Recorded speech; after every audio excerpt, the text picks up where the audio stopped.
Influence and power is an art. You've probably heard about this book, The 48 Laws of Power by Robert Greene. It's a classic, and it contains all kinds of tips and strategies that can seriously help anyone develop their strategic thinking. You see, in life, there are techniques that you can use to gain power and influence. If you practice and make all these techniques into habits, you will achieve true power. People will start listening to you. You'll actually make decisions, and people will admire you in your industry. It would be impossible to go over all the rules of power in 10 minutes. So today, I'm going to give you both strategic points and little tips that you can apply to your body language and speech in order to take control of any situation. The goal of this video is to equip you with skills you can use to immediately take over any room. We want you to be able to control the narrative of any meeting, independently of your role. You'll always leave a good impression and positively be in the center of attention. Are you interested in learning all this? Good. Then do me a quick favor before jumping into it. Subscribe right now, if you haven't, and hit the like button for that sweet, sweet YouTube algorithm. Done? Good. Let's get started. Rule 1. Fake confidence. Listen, developing real confidence takes time, patience, and a lot of discipline. You probably won't get there in less than a couple of months. Meanwhile, there are things that you can do to appear extremely confident, even if you're not. We call this a short-term solution because it doesn't really solve the problem. It just puts a bandage over it. You'll have to fix this in the future if you want to live peacefully. But it's good if you need help right now. Walk confidently and with purpose. Walk with purpose by only moving when you actually need to. Notice how very confident and high-status people move very slowly? They take their time. This is perceived as confident because originally, in nature, dominant animals only move when they need to, and they do this to not waste their energy. They don't go to others. Others come to them. Move slowly and take your time. Imagine you're talking to your friend. Their arms are crossed, or maybe his hands are together and he's idling with his keys. Or maybe he's playing with his fingers, often looking around the room and turning to look at the door every time someone enters or he hears anything. You look at his shoulders and they're slightly raised, tense, and they swallow very slowly. These are all signs of nervousness and even anxiety in some situations. Anyone that's stressed or feeling uncomfortable is going to show at least one of these signs, if not most or all of them. These are extremely common, and you should do the exact opposite. Move slowly, take your time, and relax.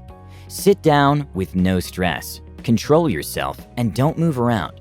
Stay in one place. Take up space. In nature, whenever there's a conflict, animals tend to make themselves look bigger. There are some animals like lions that make this extremely obvious.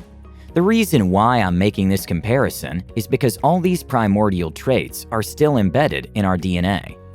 If you make yourself small, you'll be perceived as submissive. If you want to be powerful, don't be afraid to take up space. It doesn't matter if you're a man or a woman, but this is usually perceived as attractive in men. Be unreactive. This is very useful, actually. By unreactive, I mean both your body language and what you're actually saying. First of all, block all your emotional responses to what other people say. Especially during a confrontation, never react impulsively. Think before you act and show no emotions on your face. Don't think too much about your facial expression, or you'll risk blushing. When it comes to what you're saying, talking only when strictly necessary is very, very important. Most people talk without thinking. They just go on and on without thinking about the consequences. Remember, once you've said something, there's no taking it back. This takes me to rule number 2. Rule 2. Always say less than necessary. This is actually one of the rules of power by Robert Greene, and it's all about controlling the quote-unquote beast that is your tongue. Again, once you've said it, there's no going back. It's very difficult to fix something after you've said it. Instead of replying quickly, make it a habit to take your time and think your response through. Calculate the consequences of your actions. This might be difficult at the beginning, but if you keep it up, you'll get better at it. Saying less than necessary will also help you generate an air of mystery around yourself. When people don't know everything about something, they get curious. The rule of thumb here is the following. People are uninterested when they know nothing about a subject. People are interested when they know a little about a subject. For example, they might be missing the key information that would make the whole story make sense. People become uninterested if they know too much about something. This might also help you in dating, for both men and women. There are specific situations in which you should be exhaustive. For example, when you're reporting to a superior. Rule 3. Have direction.